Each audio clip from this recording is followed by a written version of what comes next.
और इस वक्त एक बड़ी खबर, कांग्रेस ने केंद्र सरकार की नई पेंशन स्कीम यूपीएस का विरोध किया है। उन्होंने पूछा कि पुरानी पेंशन स्कीम में क्या बुराई थी। साथ ही ये भी कहा कि जब भी कांग्रेस की सरकार बनेगी तो पुरानी पेंशन स्कीम बहाल कर देंगे। पेंशन स्कीम में क्या बुराई थी? कर्मचारी तो ओल्ड पेंशन स्कीम मांग रहा है। आप न्यू पेंशन स्कीम लाए थे जिसको स्वीकार नहीं किया। अब आप यूनिफाइड, अरे नाम बदलने में तो भाजपा माहिर है। हमारा ये कहना है कि हमें ओल्ड पेंशन स्कीम चाहिए, वो बहाल हो, ये बहाल कर दें, वरना जब हम सत्ता में आएंगे तो हम ओल्ड पेंशन स्कीम बहाल करेंगे। सरकारी कर्मचारियों को मोदी सरकार का तोहफा, 23 लाख सरकारी कर्मचारियों को मिलेगा फायदा। शनिवार को मोदी सरकार ने कैबिनेट बैठक में 3 बड़े फैसलों पर मुहर लगाई, जिसमें यूपीएस यानी यूनिफाइड पेंशन स्कीम को भी मंजूरी दे दी गई। इससे पहले एनपीएस में बदलाव की मांग पर डॉक्टर सोमनाथ कमेटी ने अपनी रिपोर्ट दी थी और सरकार ने कर्मचारियों की मांग को ध्यान में रखते हुए एनपीएस में बदलाव का फैसला किया। देश भर में सरकारी कर्मचारियों की तरफ से हमेशा मांग आती रही कि जो एनपीएस स्कीम है उसमें सुधार किए जाए। यूनिफाइड पेंशन स्कीम का रिकमेंडेशन इस कमेटी ने किया और आज प्रधानमंत्री श्री नरेंद्र मोदी जी की अध्यक्षता में यूनियन कैबिनेट ने यूनिफाइड पेंशन स्कीम को अप्रूव किया है, इसको अनुमोदित किया है और ये स्कीम अभी आने वाले समय में लागू होगी। यूनिफाइड पेंशन स्कीम में 5 बड़े पॉइंट हैं, जिनमें पहला निश्चित पेंशन, दूसरी निश्चित पारिवारिक पेंशन, तीसरा न्यूनतम पेंशन का प्रावधान, चौथा महंगाई का समायोजन और 5वां ग्रेजुइटी शामिल है।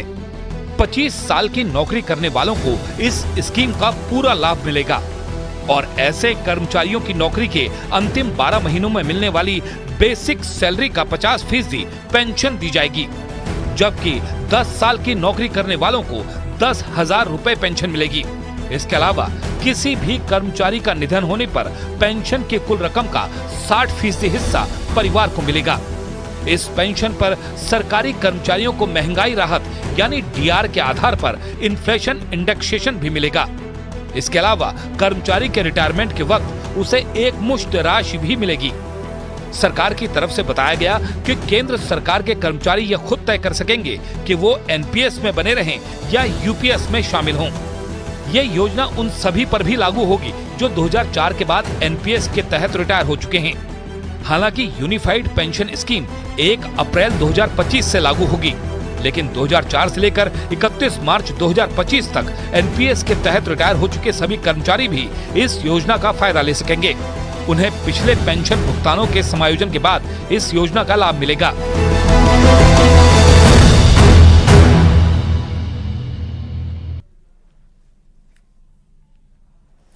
तो केंद्र सरकार ने कर्मचारियों के लिए यूपीएस का ऐलान किया है। अब आपको बता देते हैं एनपीएस से कैसे अलग है यूनिफाइड पेंशन स्कीम।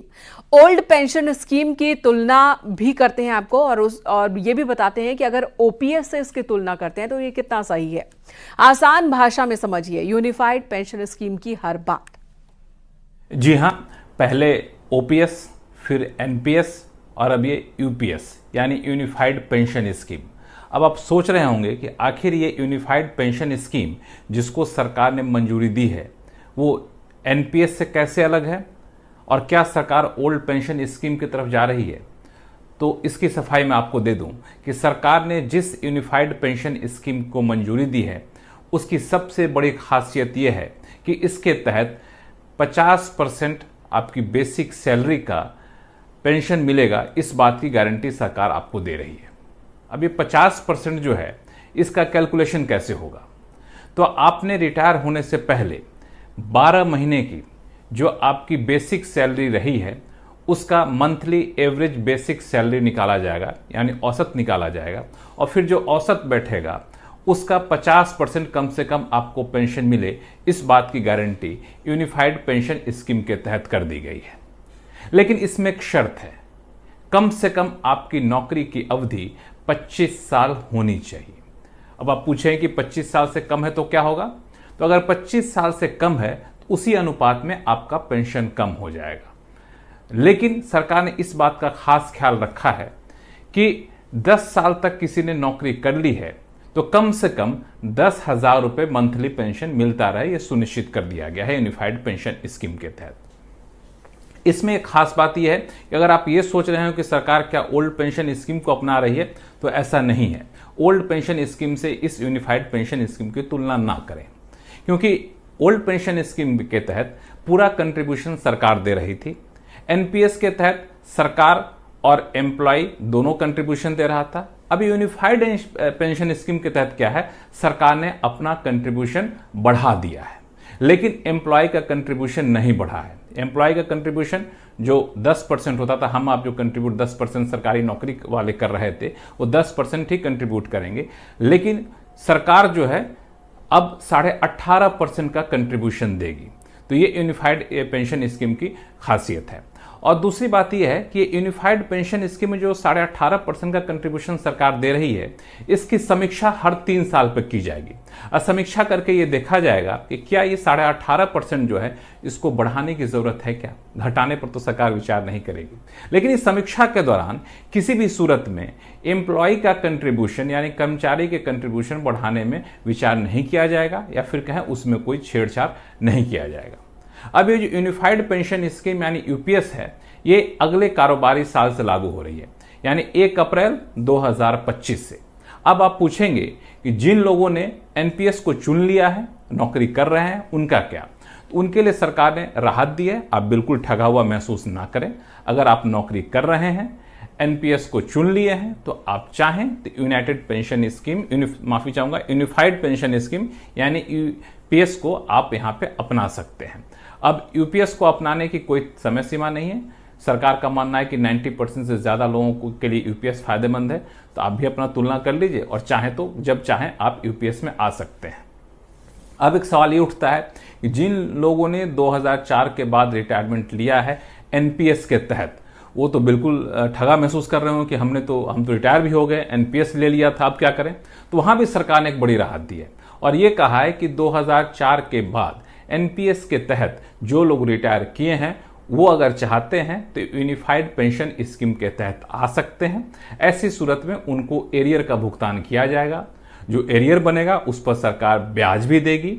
जो पीपीएफ यानी पब्लिक प्रोविडेंट फंड का जो ब्याज है, वो ब्याज यहां पे दिया जाएगा। तो ये सारी बातें हैं यूनिफाइड पेंशन स्कीम के तहत। इसमें एक और बात है, फैमिली पेंशन।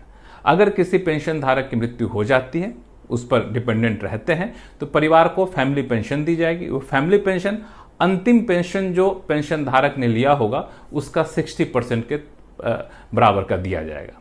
एक और है कि जो लोग सुपर एनुएट हो जाते हैं, तो सुपर एनुएट हो जाते हैं या फिर वैसी सूरत में सरकार क्या कर रही है कि आपको जो है सो ग्रेच्युटी पे कोई फर्क नहीं पड़ेगा, लमसम आपको अमाउंट दिया जाएगा। वो लमसम अमाउंट जो है सो वो आपके सैलरी का, 1 महीने की सैलरी का 10वां हिस्सा होगा और इसमें भी आपको किसी भी तरह का पेंशन पे, एश्योर्ड रिटर्न पे कोई असर नहीं पड़ेगा। अगर आप वीआरएस ले रहे हैं तो यहां ही बता दूं, वीआरएस ले रहे हैं तो अगर 60 साल की उम्र से पहले वीआरएस ले लिए तो पेंशन आपको 60 साल की उम्र में ही चालू होगा, लेकिन बाकी की सुविधाएं आपको यहां पे मिलती रहेंगी।